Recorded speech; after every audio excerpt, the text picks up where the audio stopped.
Dear students, myself Dr. Suman Sharma. You know we are studying the chapter on organosynthesis via enolates. In previous 3 lectures, we have covered the 3 parts of this topic. First part was acidity of alpha hydrogen, while in the second part we have studied ketoenol tautomerism in ethyl acetoacetate. In next third part we have studied the synthesis of ethyl acetoacetate. I think you have studied the or revised and prepared the matter with the help of these lectures. Today we will study the fourth part of organic synthesis via enolates, that is malonic ester or diethyl malonate. In this topic I will explain the structure, synthesis, chemical reactions and its uses with analogous examples related to malonic esters. Now, what is malonic ester? It is the structure of malonic ester. Malonic ester is another name for diethyl malonate.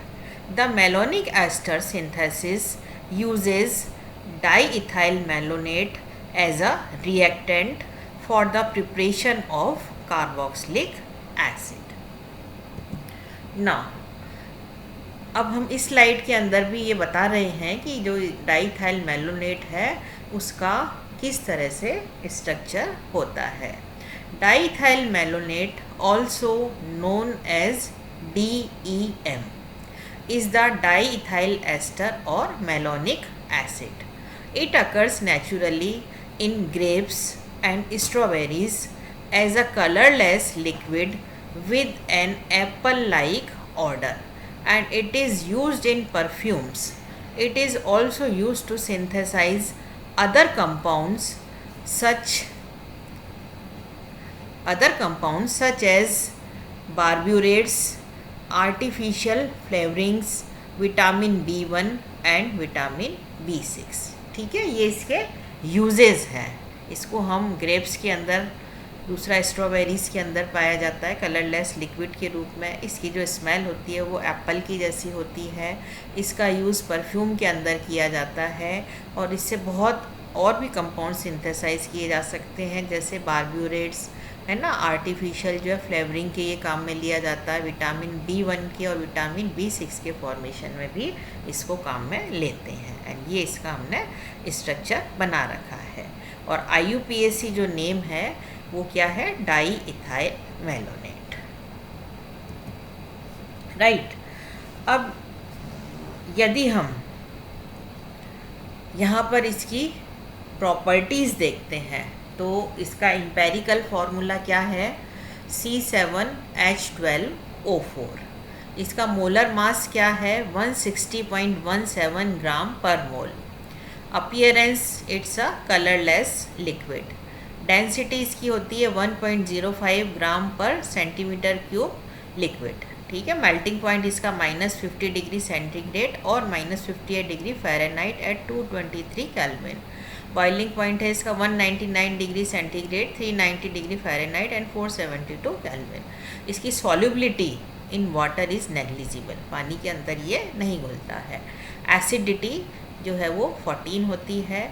Magnetic susceptibility जो है -92.6 10⁻⁻6 centimetre cube पर मोल होती है. और ये क्या है, hazardous होता है. Main hazardous, harmful and flammable. ठीक है, नुकसान भी पहुंचाता है और ये फ्लेमेबल होता है, आग भी पकड़ लेता है. तो ये इसकी प्रॉपर्टीज़ है.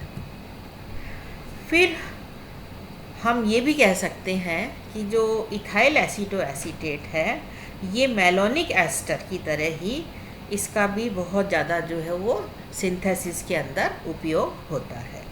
यद्यपि इथाइल मेलोनेट कीटो रूप में विद्यमान रहता है, जैसा कि हमने पहले कीटो इनोल टोटोमेरिज्म के अंदर भी पढ़ा था कि कीटो फॉर्म जो है वो स्टेबल होता है, तो यहाँ पर भी जो मेलोनिक एस्टर है ये कीटो रूप के अंदर विद्यमान होता है या कीटो रूप में प्रेजेंट होता है। यदि इसकी हम फेरिक क्लोराइड के साथ रिएक्शन कराते हैं तो ये कोई भी कलर नहीं देता है, और ये जो है यदि कलर नहीं आता है तो किसकी प्रेजेंस को शो करता है कि यहाँ पर जो इनॉल फॉर्मेशन है वो नहीं होता है और इनॉल की अनुपस्थिति को दर्शाता है। इस कारण से हम ये कहते हैं कि इसके अंदर मेलोनिक एस्टर के अंदर कीटो फॉर्म प्रेजेंट होता है। एस्टर समूह के जो है दुर्बल सक्रियकरण के प्रभाव के कारण इसके अंदर इनोलेशन नहीं हो पाता है, राइट। फिर यहाँ पर हम देखते हैं इस स्लाइड के अंदर हमने दे रखा है common pattern in the malonic ester synthesis. Malonic ester की सिंथेसिस के लिए हम कौन सा पैटर्न काम में लेते हैं, जो मोस्ट कॉमन पैटर्न है वो हमने यहाँ पर बता रखा है। Before going into the mechanism, see if you can identify the common pattern for each of this malonic ester synthesis. Follow the different colour of atoms, where does each come from and where do each of them go, right. किस colour का होता है और ये जो है वो कहाँ तक जो है ये इसकी जो सिंथेसिस है वो जाती है, कहाँ तक ये पॉसिबल है इसकी। यहाँ पर है जो कॉमन पैटर्न है वो क्या है, what is the common pattern, ये इसका हमने कॉमन पैटर्न दे रखा है सिंथेसिस का, ठीक है। ये है आपका यहाँ पर जो है इनोलेट जो है वो फॉर्मेशन होता है जब इस रिएक्शन को हम कराते हैं in presence of CH3O minus sodium CH3CH2Br second step. फिर इसको जब हीट किया जाता है तो यहाँ पर मेलोनिक एस्टर का फॉर्मेशन हो जाता है, कार्बन डाइऑक्साइड निकल जाती है और यहाँ पर, ठीक है ना, तो ये क्या है मेलोनिक एस्टर फॉर्म हो जाता है। तो ये जनरल इसका कॉमन पैटर्न है जो हमने यहाँ पर शो कर रखा है, ठीक है। इसकी जो रिएक्शन है वो इन प्रेजेंस ऑफ C2H5ONa, ठीक है ना, इनोलेट आयंस का निर्माण होता है, ये यहाँ पर हमने बता रखा। फिर इनोलेट से जो है मेलोनिक एस्टर फॉर्म हो जाता है।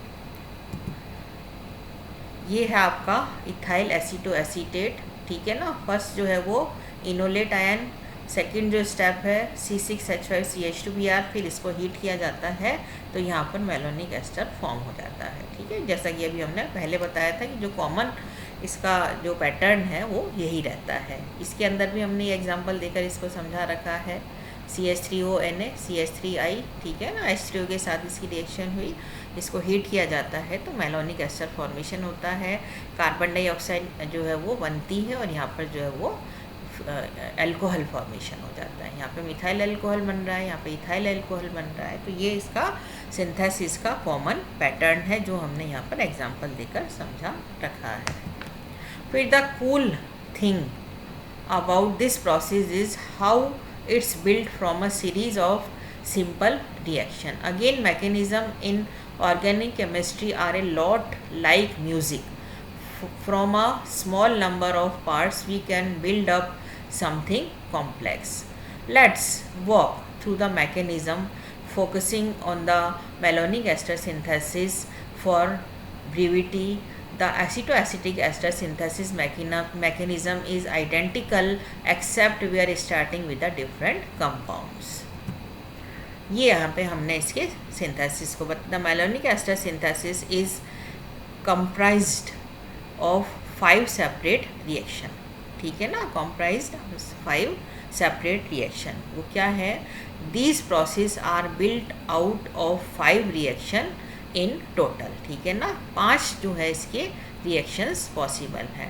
फर्स्ट क्या होता है, deprotonation of the ester from an enolate, ठीक है। सबसे पहले जो है एक प्रोटोन निकल जाता है इनोल के अंदर से, इस प्रोसेस को हम कहते हैं deprotonation of the ester to form enolate. Second क्या प्रोसेस है, SN2 of the enolate upon an alkyl halide forming a new carbon bond. SN2 mechanism के द्वारा जो इनोलेट आयन है उसका जो एल्काइल हैलाइड है उससे जो है नया कार्बन बॉन्ड का फॉर्मेशन होता है, राइट। फिर थर्ड जो इसका प्रोसेस है वो क्या है, acid hydrolysis of the ester to give a carboxylic acid. ठीक है, एसिड हाइड्रोलिसिस होता है जिससे कि कार्बोक्सिलिक एसिड एस्टर जो है वो कार्बोक्सिलिक एसिड के अंदर कन्वर्ट हो जाता है। फोर्थ पार्ट है इसका decarboxylation of the carboxylic acid to give an enol. Decarboxylation का मतलब कार्बन डाइऑक्साइड निकल जाती है और यहाँ पर जो है इनॉल फॉर्म हो जाता है। और फिफ्थ और लास्ट जो इसका प्रोसेस है वो क्या है, tautomerization of the resulting enol to a carboxylic acid. ठीक है, जो कार्बोक्सिलिक एसिड है उसका टॉटोमेराइजेशन होता है और यहाँ पर जो रिजल्टिंग जो इनॉल है वो कार्बोक्सिलिक एसिड का फॉर्मेशन करते हैं। ठीक है, तो ये तो इसके 5 स्टेप हैं। अब इनको हम 1 बाय 1 डिस्कस करेंगे। फर्स्ट स्टेप जो हमने बताया that is deprotonation to give an enolate. ठीक है, डीप्रोटोनेशन होता है यानी एक प्रोटॉन निकल जाता है और इनोलेट का फॉर्मेशन हो जाता है।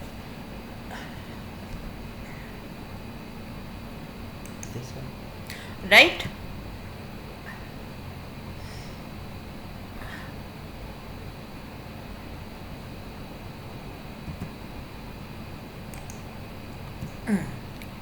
from the ester on C2 here with a pKa of about 13 to give an enolate. The resulting enolate can be drawn as one of the two resonance form. यहाँ पर हमने इसको स्ट्रक्चर ये बता रखा है, ठीक है ना, रिएक्शन दे करके।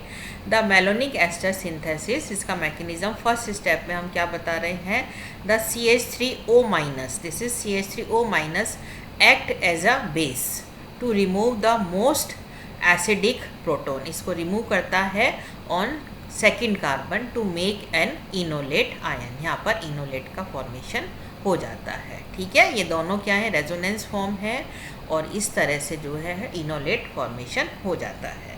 फिर सेकंड स्टेप के अंदर हमने क्या बताया कि ये जो रिएक्शन है वो SN2 मैकेनिज्म के द्वारा होती है। SN2 reaction of the enolate nucleophile with an alkyl halide electrophile. ठीक है, इसके अंदर क्या है, इनोलेट्स आर ग्रेट न्यूक्लियोफाइल्स, ये हम लोग पहले भी पढ़ चुके हैं कि इनके जो नेचर होती है वो न्यूक्लियोफिलिक होती है।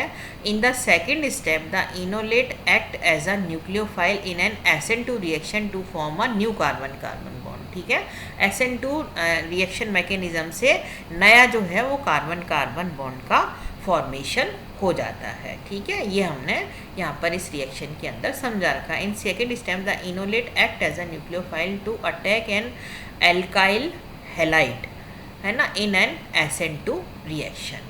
तो यहाँ पर जो है वो आपका नया जो है वो कार्बन कार्बन बॉन्ड का फॉर्मेशन हो जाता है। ये सेकेंड स्टेप है।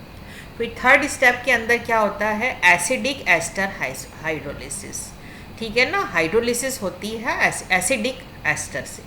तो ये यहाँ पर next third step, acid and water are added to perform the aqueous hydrolysis of the ester to a carboxylic acid. ठीक है ना, एस्टर का जब हाइड्रोलिसिस होता है तो यहाँ पर कार्बोक्सिलिक एसिड का फॉर्मेशन होता है और कंडीशन है एक्वस हाइड्रोलिसिस। इसको ध्यान में रखने वाली बात है। The full mechanism is here, यहाँ पे हमने इसको शो कर रखा है। The addition of aqueous acid leads to hydrolysis of the esters into carboxylic acid and 2 moles of methanol निकल जाता है। राइट, फिर इसका आता है फोर्थ स्टेप। फोर्थ स्टेप के अंदर क्या है, decarboxylation to give an इनॉल।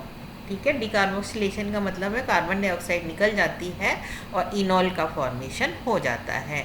Now comes the part which often gives students trouble. When carboxylic acids have a carbonyl group 2 bonds away, then they can radially lose carbon dioxide. Why? Because the carbonyl can act as an electron, है ना, इसको हम sink हो जाता है for the pair of electrons coming from the breaking of carbon carbon bond, right, forming an enol, and this is called decarboxylation. ठीक है, decarboxylation का प्रोसेस है। Note how this is also in case of carboxylic acids with a ketone 2 bonds away, so called beta keto acid. ठीक है, यहाँ पर जो है कार्बोक्सिलिक जो एसिड है है ना, वहाँ पर क्या है, वो टू कीटोन्स के जो है 2 बॉन्ड अवे होता है, इसलिए हम इसको बीटा कीटो एसिड का नाम भी देते हैं। ठीक है, ये यहाँ पर हमने इसको रिएक्शन के द्वारा समझा रखा है। The decarboxylation can occur to form an enol and carbon dioxide. ठीक है, इनॉल का फॉर्मेशन होता है, इसको हम बीटा कीटो एसिड का भी नाम देते हैं, और कार्बन डाइऑक्साइड अलग हो जाती है। ठीक है, ये तो 4th हुआ। अब हम देखते हैं कि इसका जो लास्ट स्टेप है, दैट इज़ 5th स्टेप, ये है tautomerization of the enol back to the carboxylic acid. ठीक है ना, टोटोमराइजेशन होता है जिससे जो इनॉल है वो वापस से कार्बोक्सिलिक एसिड के अंदर कन्वर्ट हो जाता है। Finally the इनॉल that is formed is not a stable species. ठीक है, जो इनॉल का फॉर्मेशन होता है वो स्थायी नहीं होता है। It can undergo transformation into its constitutional isomer. In this case a carboxylic acid, these two constitutional isomers are in equilibrium with each other, although the keto form है ना with the carbonyl group is greatly favored. This process is called tautomerism। ठीक है, अभी हमने पहले भी पढ़ा था कि इसमें क्या है, कीटो फॉर्म के उसमें जो है ये मेलोनिक एस्टर रहता है and which is more stable, और इस प्रोसेस को हम टोटोमेरिज्म का नाम देते हैं। ठीक है, ये इसका फाइनल स्टेप है। Now finally the enol tautomerism back to the carboxylic acid. ठीक है ना, जो इनॉल है उससे वापस से कार्बोक्सिलिक एसिड बन जाता है, ये हमने इस रिएक्शन के अंदर बता रखा है।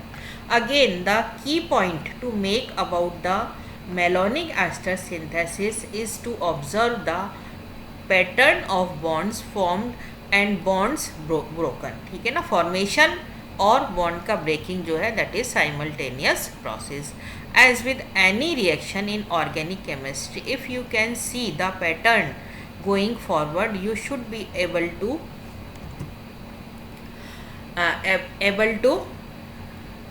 pattern of bonds formed and bonds broken। ठीक है ना, ये दो साइमल्टेनियस प्रोसेस रहता है किसी भी रिएक्शन के अंदर, कि कोई बॉन्ड तो टूटता है और उससे नया बॉन्ड बनता है। यदि रिवर्सिबल रिएक्शन होती है तो वापस से जो प्रोडक्ट है उससे रिएक्टेंट बन जाता है। As with any reaction in organic chemistry, if you can see the pattern going forward, you should be able to apply it going backward as well. See if you can figure out how to make compound A from a malonic ester synthesis। ठीक है, ये हमने यहाँ पर बता रखा है। How would you synthesize these molecules using the malonic ester synthesis? इस मॉलिक्यूल्स को काम में लेते हुए हम कैसे जो है मेलोनिक एस्टर की सिंथेसिस को कर सकते हैं। ठीक है, secondly it is also possible to do 2 alkylations before doing the aqueous hydrolysis step. ठीक है, यहाँ पर क्या पॉसिबल है कि 2 alkylations जो है वो हो सकते हैं जो हम एसिड हाइड्रोलिसिस वाला स्टेप कर रहे हैं उससे पहले। और can you figure out how to make B, ये तो हमने फर्स्ट जो है उसके लिए बताया।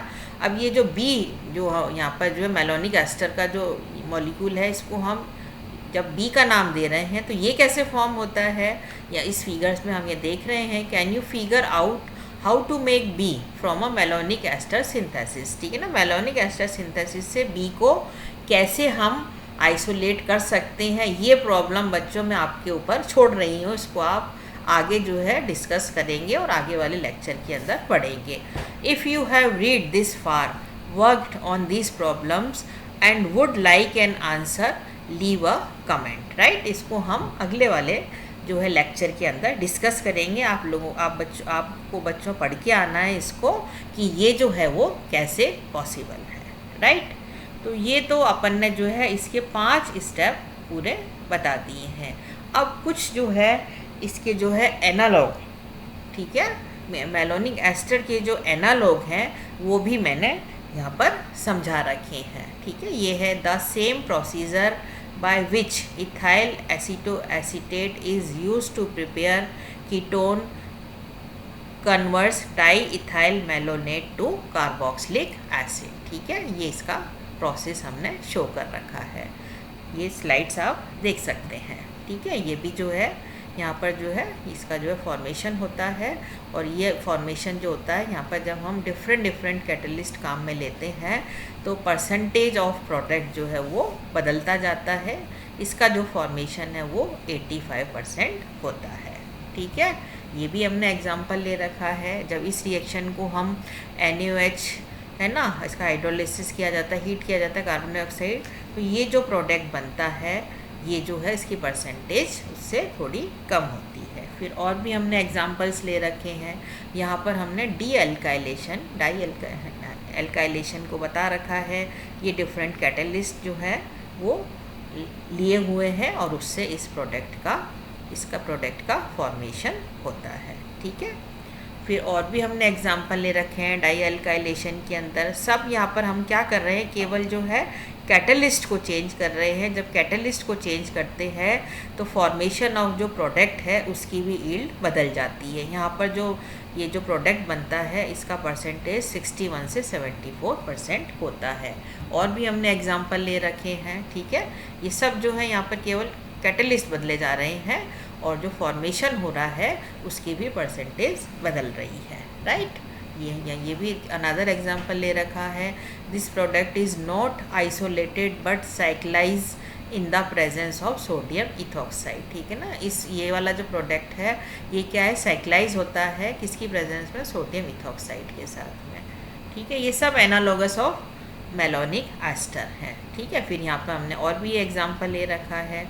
यहाँ पर हमने ये NaOCH2CH3 कैटलिस्ट काम में लिया है, तो इस प्रोडक्ट का जो फॉर्मेशन है ये 60 से 65% होता है, राइट।